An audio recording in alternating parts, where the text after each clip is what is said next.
Buenos días, jóvenes. El día de hoy vamos a platicar un poquito acerca del capítulo 6 de nuestro curso de Cybersecurity Essentials. Y la idea para la clase de hoy es discutir un poquito acerca de la alta disponibilidad. Y que me imagino ustedes ya lo han escuchado muchas veces en el transcurso de su caminar por la parte de IT, ¿verdad? Los famosos 5 nueves. ¿Y de qué trata un poquito el capítulo del día de hoy? Bueno, vamos a, como les comentaba, platicar un poquito acerca de alta disponibilidad. ¿Qué medidas podemos tomar para incrementar esa disponibilidad que muchas veces en nuestros países de Latinoamérica y sobre todo en Guatemala pues es difícil de conseguir? Ya sabrán ustedes que lo que es la electricidad y otras situaciones pues nos limitan un poquito mantener una alta disponibilidad. ¿Qué vamos a hacer para la respuesta a incidentes? Y finalmente, ¿de qué manera podemos recuperarnos de algún desastre? Ya sea provocado algún ataque o algún desastre natural, de los que tenemos muchos acá, temblores, inundaciones y todas esas situaciones. Bueno, platiquemos un poquito acerca de la alta disponibilidad. Recuérdense, en muchas oportunidades cuando nosotros contratamos algún servicio, ya sea de hosting o de conectividad, nos prometen en algunas oportunidades el 99% de uptime. Y si ustedes solamente al momento no lo analizan, el 99% del tiempo pues se escucha bastante bien el servicio. Ya cuando ustedes entran en la parte pequeña del contrato y comienzan a analizarlo un poco, el 99% del tiempo significa que en un año nosotros podríamos, la persona que nos está brindando el servicio podría tener una caída de 87 horas, casi 90 horas, pongámosle, de estar fuera de servicio y mantenerlo adentro del marco del contrato que nos ofrecieron. Así que definitivamente no es tan buen uptime, sobre todo si esas 87 horas o esas 90 horas ocurren de corrido, es decir, consecutivamente. ¿Cuántos días serían 90 horas fuera de servicio? Demasiado para cualquier compañía, ¿verdad? Si nosotros estamos afuera 90 horas, pues ya nuestra competencia definitivamente se llevó a todos nuestros clientes. Entonces, ¿qué es lo que tenemos que ir logrando? Pues la idea que queremos hacer es poco a poco ir mejorando ese 99%, si es que nosotros estamos brindando el servicio, si tenemos clientes internos, nosotros somos la parte de IT y queremos mejorar de nuestro 99% a 99.999%. Pues poco a poco podemos ir haciendo que esos ventanas de servicio caído pues se vayan haciendo más pequeños. ¿Y cómo logramos esto? Los puntos que vemos acá, tenemos que eliminar los puntos de falla que sean catastróficos. Es decir, si nosotros tenemos solamente una salida al internet, nuestro primer paso sería tener salidas redundantes. Si solamente tenemos un router, pues conseguir al menos dos, tener dos tipos de salidas, dos tecnologías diferentes, fibras ópticas que no pasen por el mismo lugar. Y bueno, eso sería parte del segundo punto, ¿verdad? ¿Cómo hacemos nuestro diseño para que sea confiable? Si nosotros sabemos de que puede existir algún problema en alguna sección de la red, pues mantener una parte de backup y utilizar diferentes tecnologías, ¿verdad? Lo que les hablaba. Si tenemos un UTP y pensamos que en algún momento puede ser problema, pues hagamos una segunda tirada utilizando fibra óptica o inalámbrico. Y obviamente tenemos que en el tercer punto detectar las fallas tan pronto ocurran. Y ahí es donde nosotros como IT fallamos en algunas oportunidades, es decir, el servicio pasa caído hasta que algún usuario lo reporta. Y no debería ser así. Nosotros deberíamos de tener el control de la red. Bueno, ¿qué tipo de ambiente requieren esos 5 nueves? En general, ahora, en nuestros tiempos, cualquier tipo de compañía. Pero hay algunas que resaltan por la necesidad de alta disponibilidad. Dentro de estas, como lo ven ustedes en el slide, pues tenemos a la industria financiera, la industria de la medicina, toda la parte de servicios públicos, en donde estaría obviamente las municipalidades, policía, bomberos, emergencias, ¿verdad? Que necesitan estar obviamente siempre disponible o pues la mayoría del tiempo, ¿verdad? Eso definitivamente, todas estas industrias tienen algo en común, y es que cualquier tipo de disrupción del servicio puede tener un alto impacto en, digamos, en personas directamente. Así que deberíamos de siempre estar disponibles, y esto es especialmente difícil en momentos picos, ¿verdad? Imagínense ahora que vienen las fiestas, los servicios de emergencia pues tienen un pico de utilización, la parte de medicina tiene un pico de utilización, y en algunas oportunidades nosotros como IT no dimensionamos suficientemente bien el área de servidores o de conectividad, y eso provoca algunos cortes que afectan la operación de la compañía. ¿Qué amenazas podemos tener? Bueno, ya les habíamos comentado, pueden ser causas naturales, inundaciones, fallas eléctricas, hasta ataques terroristas, como lo vemos en el slide, ¿verdad? Así que nuestra idea es tener diseños que realmente brinden la mayor disponibilidad al sistema. Y como les comentaba, necesitamos pues la eliminación de los puntos de falla únicos, un sistema que sea resiliente, es decir, que pueda soportar algún tipo de daño sin caídas, y la tolerancia a fallas.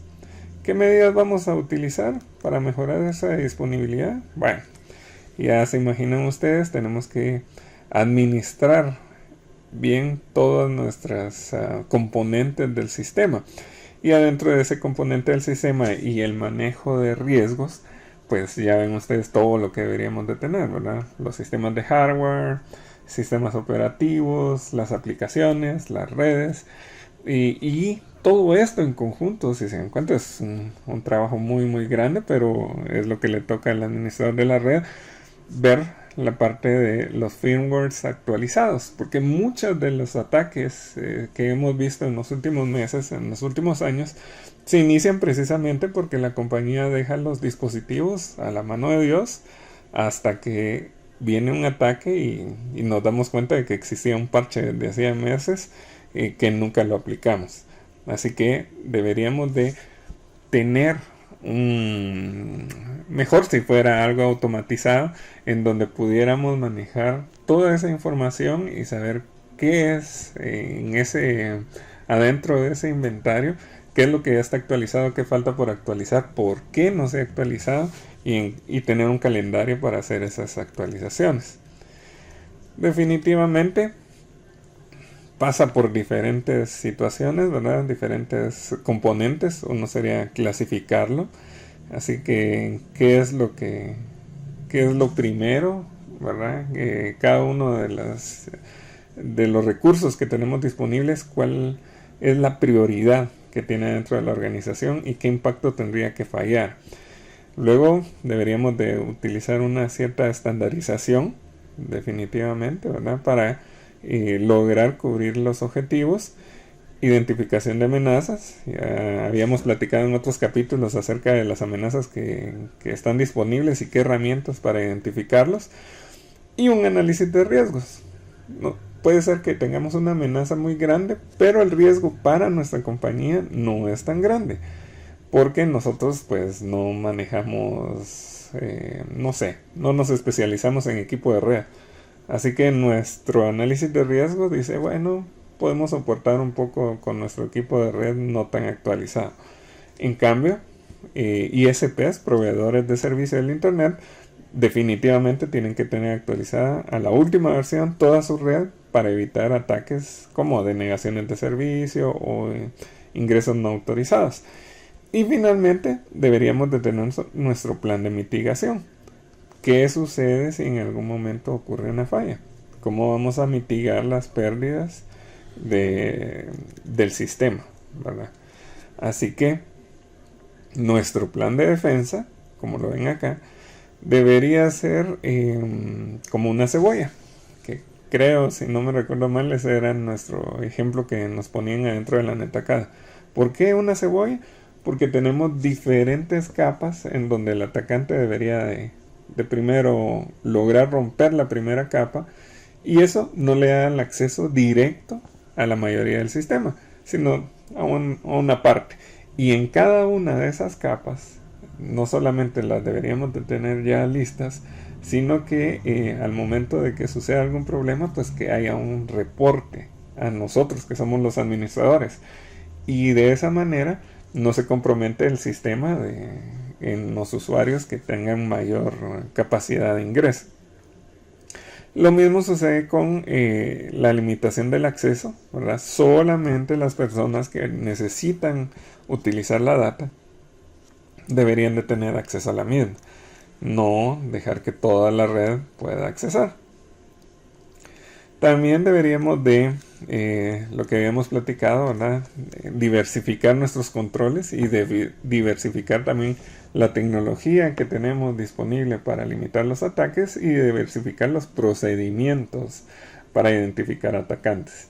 De esa forma nos podemos adaptar más rápido a un ataque antes de que el atacante descubra qué es lo que estamos haciendo. Oscurecer la información, ya lo habíamos platicado en el capítulo 4, ¿verdad? Es decir, que la información no esté disponible en cuanto se logra romper un sistema operativo, en cuanto se logra romper una base de datos. Así que, ¿qué otra cuestión debemos de tener en cuenta?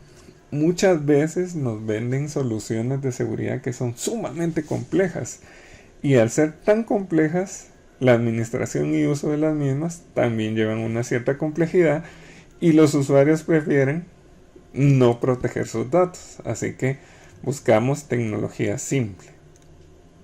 Bueno, ¿qué medidas entonces para mejorar esa alta disponibilidad? Eliminar los puntos únicos de falla. Recuerdan que lo habíamos platicado. ¿Qué sucede si yo tengo un único router de salida y tenemos una baja de corriente, o tenemos una falla en el UPS, y cuando regresa la electricidad se quema la fuente de poder? ¿Cuánto tiempo pasaríamos fuera de línea hasta conseguir una fuente de poder nueva que venga a ser instalada al equipo, o el reemplazo del equipo que falló? Es demasiado tiempo, ¿verdad? Así que cualquier operación crítica adentro de la compañía deberíamos de tener al menos un par de los componentes que puedan soportar la continuidad de negocios. ¿En qué consiste la redundancia? Obviamente mantener un componente, el componente principal, al menos más uno. Y el ejemplo que nos pone la netacada es fácil, ¿verdad? Cuando nosotros vamos en nuestro carro, si en algún momento tenemos un pinchazo, pues tenemos una llanta de repuesto, una llanta adicional. Sería perfecto si tuviéramos dos, ¿verdad? O al menos tener n más n, es decir, el número de componentes deberíamos de tener el mismo número de backup. Claro, a veces se puede, a veces no. Lo que estábamos platicando, ¿verdad? En un carro, pues obviamente no podríamos cargar 4 llantas de repuesto. Pero ¿en dónde sí? En donde sí podríamos cargar más componentes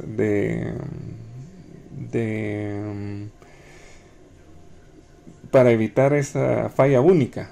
¿En dónde lo podríamos mantener? Bueno, en el caso de las redes y de las operaciones adentro de las compañías, el caso más común es la falla en discos. Fallas en discos duros que afectan el acceso a los datos. Y la solución es mantener un sistema de array redundante, es decir, una serie de discos que se combinan para tener un acceso lógico único. ¿Y de qué manera podemos manejar esta redundancia? Bueno, comienza desde 2 discos hasta los discos que nosotros deseemos, ¿verdad? ¿Qué ventajas tiene? Obviamente la data no se guarda solamente en un disco, sino que se distribuye adentro del número de discos que tengamos.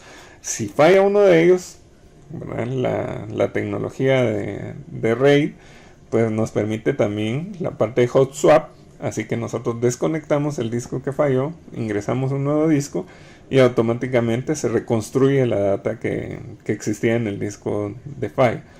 La idea precisamente es incrementar primero nuestra resiliencia ante una falla y la velocidad en la que podemos recuperar nuestros datos. Así que esperaríamos pues manejar bastante de este tipo de soluciones RAID.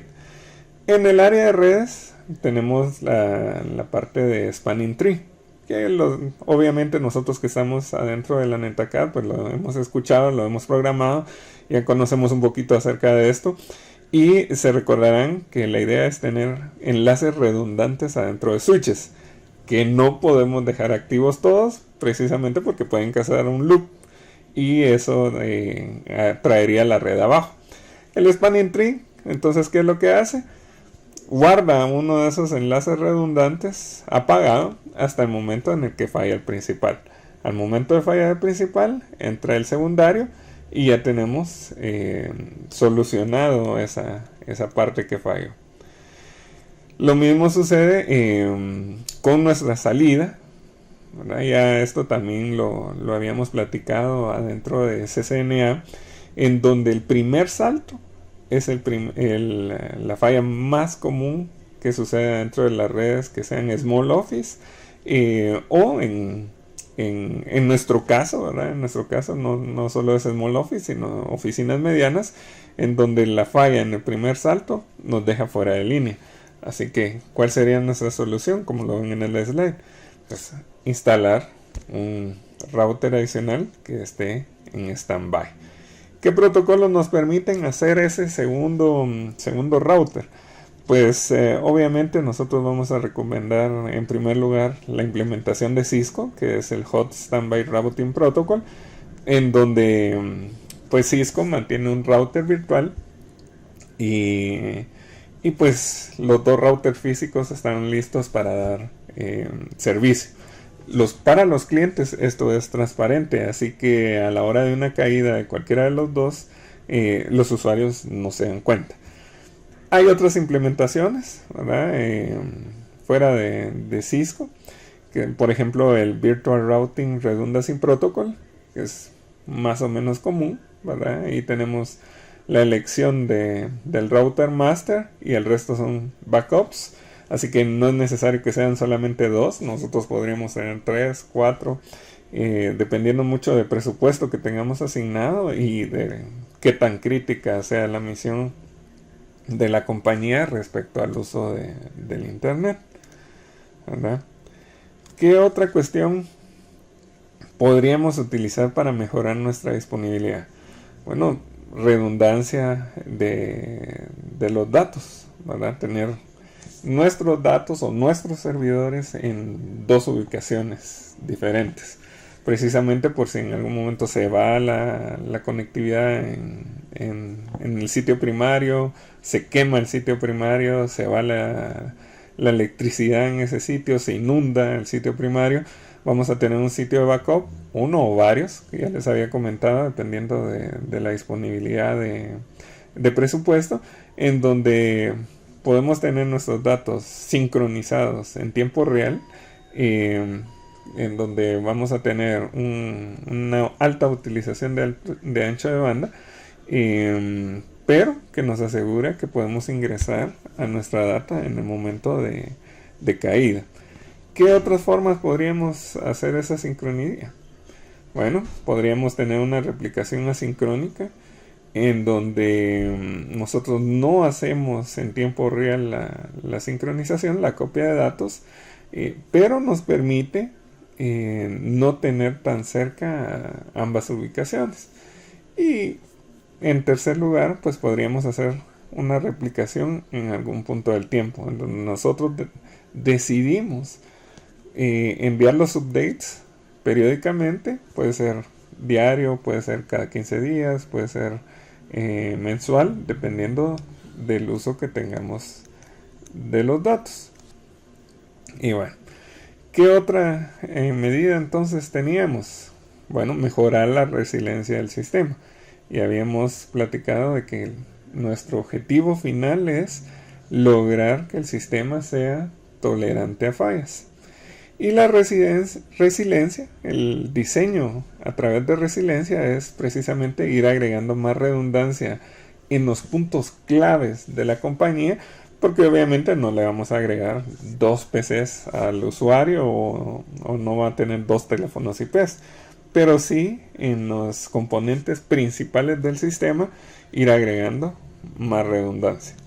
Bueno, ¿qué fases tenemos entonces para la respuesta a incidentes? Ya teníamos la parte de irle agregando alta disponibilidad, ¿verdad? Ya teníamos la parte de redundancia y ahora queremos saber qué sucede si en algún momento tenemos un incidente, ya sea un ataque, ya sea una caída en el sistema, el sistema operativo falló, los discos, cayó la aguja, deshizo el disco. ¿Qué es lo que vamos a hacer? ¿Cómo respondemos a esos incidentes? Y bueno, lo primero sería que deberíamos de desarrollar un equipo de respuesta a incidentes de seguridad, ¿verdad? Y también puede ser incidentes de disponibilidad.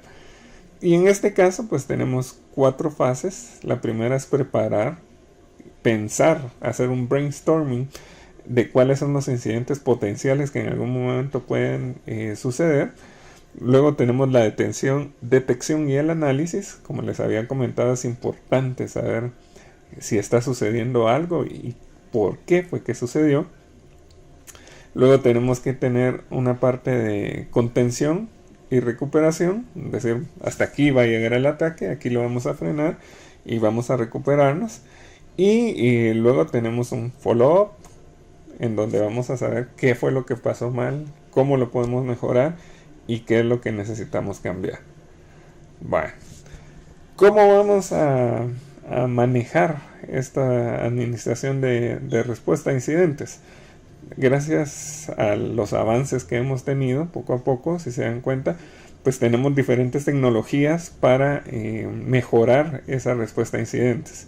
Tenemos el Network Admission Control, ya les había comentado, en donde los equipos no se conectan a la red hasta que no cumplan una algunos ciertos requisitos, y en ese momento pues ya les permitimos el ingreso. Tenemos la detección de intrusos, la prevención de intrusos, ¿verdad? Cada una tiene su aplicación. Tenemos diferentes tecnologías de Cisco también, como NetFlow, precisamente para saber qué tipo de paquetes están pasando a través de los equipos de Cisco y decidir si alguno es un tráfico que sea interesante o un tráfico anómalo. Y ahora pues tenemos todas las herramientas de inteligencia de amenazas, en donde podemos ir verificando si este tipo de tráfico, si esta firma de ataque ya ha pasado en alguna otra compañía. Bueno, finalmente, ¿qué podemos hacer para la recuperación de desastres? De primero, ¿qué tipo de desastre es el que nos estamos enfrentando, ¿verdad? Tenemos un desastre meteorológico, tenemos tormentas eléctricas que nos pueden afectar sin duda, tenemos un fuego, tenemos un robo, tenemos qué es lo que está pasando, desastres naturales, ¿verdad? Y desastres causados por humanos, ya les había comentado, el usuario siempre puede causar alguno que otro desastre por ahí, pero también tenemos vandalismo, sabotaje, fallas de poder, fallas de comunicación y situaciones de ese tipo, ¿verdad? Luego deberíamos de tener un planeamiento de la continuidad de negocio. ¿Por qué? Porque es importante planear por la continuidad de negocio. Nosotros debemos decidir qué porcentaje de alta disponibilidad es el que funciona para nuestra empresa. ¿Qué sucede si tenemos un proveedor que nos provee 99% de conectividad, pero nosotros somos un negocio que solo trabaja de lunes a viernes? Así que si nos asegura que dentro de nuestra ventana de conectividad no va a haber ningún problema, sino que todos los trabajos y mejoras se van a hacer sábado y domingo, por nosotros está perfecto. Así que deberíamos de hacer nuestra planeación en base a las necesidades de la compañía. Entonces, ¿qué es lo que deberíamos de tener a mano? ¿O qué es lo que deberíamos de crear? Documentar nuestras configuraciones. En algún momento nosotros podemos resolver algún problema que encontramos y dentro de 6 meses nos preguntan qué fue lo que hicimos y nadie se recuerda. Así que documentación. Eso falla mucho aquí en Latinoamérica. En Guatemala no digamos. No documentamos casi nada. ¿En dónde está el mapa de red? ¿En dónde está el inventario de sistemas operativos? ¿Qué equipos tenemos instalados? ¿Qué marcas? ¿Qué versiones de firmware? Así que deberíamos de manejar todo eso, ¿verdad? Configuración documentada. De lo contrario, se vuelve un problema un poco más adelante. También deberíamos de establecer algunos canales de comunicación alterna. Debemos saber qué hacer si en algún momento, ¿verdad? ¿Qué es lo que va a pasar? ¿Cómo lo vamos a hacer? ¿Qué dependencias tienen los diferentes procesos y aplicaciones? Eso es básico para sistemas operativos, pero también deberíamos de tenerlo a nivel de personal. ¿Qué sucede si en algún momento un proceso falla? ¿Cómo podemos salir de esa falla? ¿Cómo podemos mejorar el procedimiento? Y definitivamente, ¿cómo podemos hacer manualmente tareas que sean automatizadas? Porque si estamos acostumbrados a que siempre sea automatizada y falla la automatización, nadie se recuerda cómo se hacía manualmente. Un problema. ¿Cuáles son las mejores prácticas para la continuidad de negocio? Bueno, en primer lugar, escribir una política. Recuérdense, escríbanlo. Las políticas son importantes y que la gente las conozca. No solo escribirlas y que sea letra muerta en el papel. Se debe explicar y asignar los roles de quién va a hacer cada una de las tareas. Segundo paso, identificar los sistemas críticos, los procesos críticos y crear un mapa de prioridades. ¿Qué proceso o qué sistema vamos a recuperar de primero? Si ustedes quieren recuperar todo el sistema al mismo tiempo, no lo van a lograr. Así que tenemos que manejar prioridades para saber quién se levanta de primero. Paso 3, identificar las vulnerabilidades, los riesgos. Hay que calcular los riesgos numéricamente, saber qué impacto tendría si se cae el servidor de base de datos. ¿Qué impacto tendría si se cae el switch principal? ¿Qué impacto tendría si se cae en la computadora del gerente general? Y en base a eso, pues ya vamos a implementar los controles y contramedidas para reducir esos riesgos. Además, deberíamos de desarrollar los métodos para levantar esos sistemas críticos lo más rápido posible y escribir esos procedimientos, ¿ya?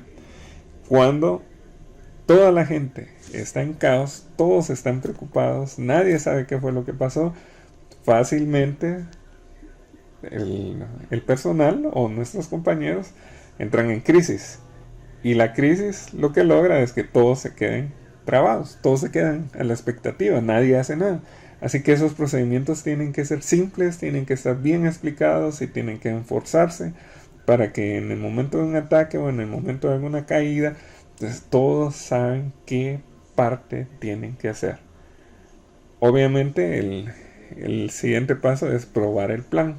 ¿Cuántas compañías conocen ustedes que su plan básico es hacer backups y jamás han hecho un restore?